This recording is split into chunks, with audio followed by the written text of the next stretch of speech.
TET पेपरफुटीच्या संदर्भात सगळ्यात महत्त्वाची आणि मोठी घडामोड आता समोर येते। मुख्य आरोपी बिजेंद्र कुमार बालेश्वर शहा हा अटकेत आहे। पाटणामध्ये भिवंडी पोलिसांनी थरारकरित्या कारवाई केलेली आहे। महिनाभराच्या प्रयत्नानंतर मुख्य आरोपीच्या मुसक्या आवळण्यात पोलिसांना आता मोठं यश आलेलं आहे।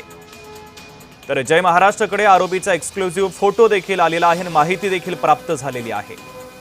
तर पाटणामध्ये भिवंडी पोलिसांनी थरारकरित्या कारवाई करत या आरोपीच्या मुसक्या आवळलेल्या आहेत।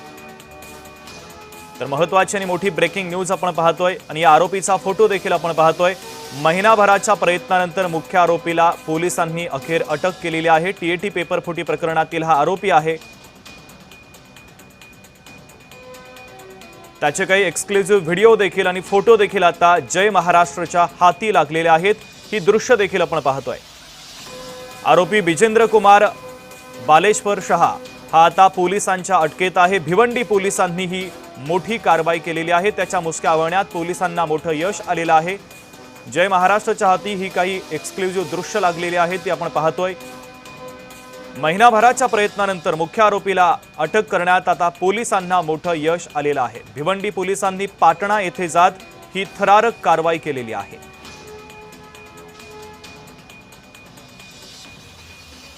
तर टीईटी पेपरफुटीच्या संदर्भातली सगळ्यात महत्त्वाची आणि मोठी घडामोड आपण पाहतोय। मुख्य आरोपीच्या मुसक्या आवळण्यात पोलिसांना यश आलेलं आहे। तर राष्ट्रवादीचे नेते अमोल मिटकरी आपल्यासोबत जोडले जात आहेत, त्यांची प्रतिक्रिया घेऊयात। अमोलजी, या प्रकरणात सगळ्यात मोठं यश पोलिसांना आलेलं आहे। मुख्य जो आरोपी होता त्याला आता अटक करण्यात आली, तुमची महत्त्वाची प्रतिक्रिया अपेक्षित आहे? नाही, खरं तर विद्यार्थ्यांनी देशभरातून जे आंदोलन जंतर मंतरवर सुरू ठेवलं त्याचा हा परिणाम आहे असं मी समजतो।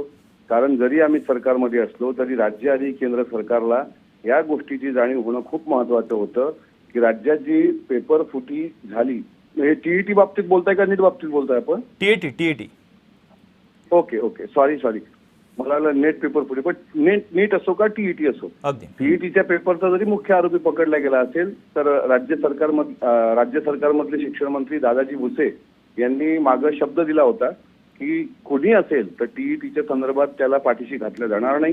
हे राज्य सरकारचं मोठं यश आहे।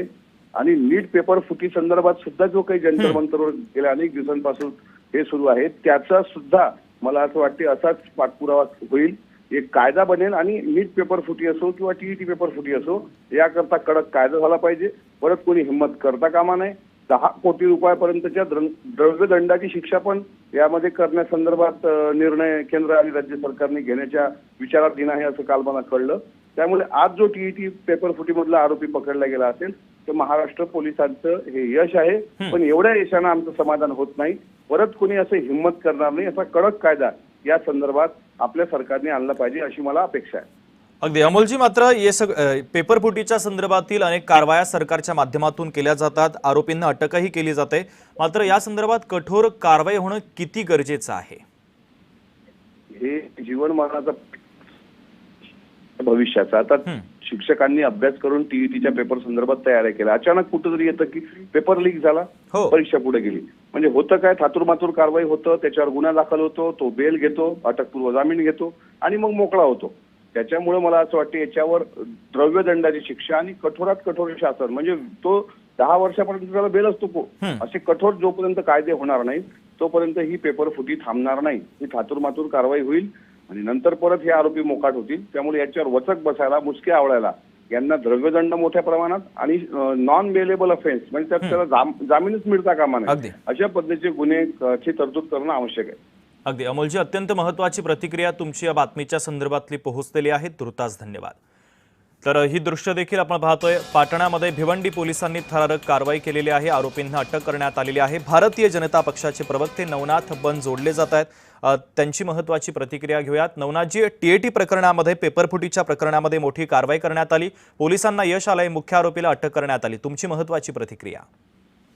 पेपरफुटी करणाऱ्या एकाही आरोपीला सोडणार नाही असं आम्ही सुरुवातीपासून सांगत होतो आणि आता महाराष्ट्र पोलिसांनी, भिवंडीच्या पोलिसांनी पटण्यामध्ये जाऊन कारवाई केली। याआधी आपण बघितलं की नीट परीक्षेची पेपरफुटी करणारे महाराष्ट्रातील जे काही लोक होते ज्यांचा काँग्रेसशी संबंध होता अशा लोकांना देखील अटक करून त्यांची चौकशी सुरू आहे। त्यामुळं टीईटी पेपर असो, नीट पेपर असो या परीक्षेमध्ये धांदळी करून गोंधळ घालणाऱ्या लोकांना सोडणार नाही, हे सरकारचा स्पष्ट इरादा आहे.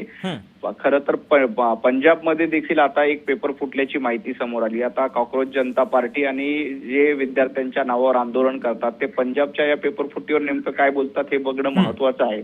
परंतु महाराष्ट्रामध्ये जे कोणी पेपर फुटतील त्यांना सोडलं जाणार नाही, त्यांना बेड्या घालू, तुरुंगात टाकू आणि विद्यार्थ्यांच्या भावनेशी खेळ खेळणारे जे कोणी असतील त्याला शिक्षा होईल. आज बघा भिवंडी पोलिसांनी बिहारमध्ये जाऊन, पाटण्यामध्ये जाऊन कारवाई केली, आरोपींना शोधलं आणि त्यांचा छेडा लावला, त्यांना अटक करून आता महाराष्ट्रामध्ये आणलं जाईल.